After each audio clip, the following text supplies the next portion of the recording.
पद्मिनी भद्रे आयुरारोग्यदायिने हर्षवल्ली निवासाय सूर्यदेवं तव सुप्रभातम्।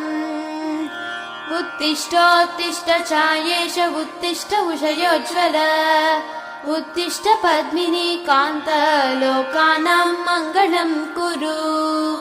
मातः समस्त जगतां मधुकैटभारेः सव्येतराक्षी परितोषिणि पद्मनीड्ये नाथानुबद्ध भुवनावनबद्ध दीक्षे प्रत्यक्ष दैवतरमे तव सुप्रभातम्।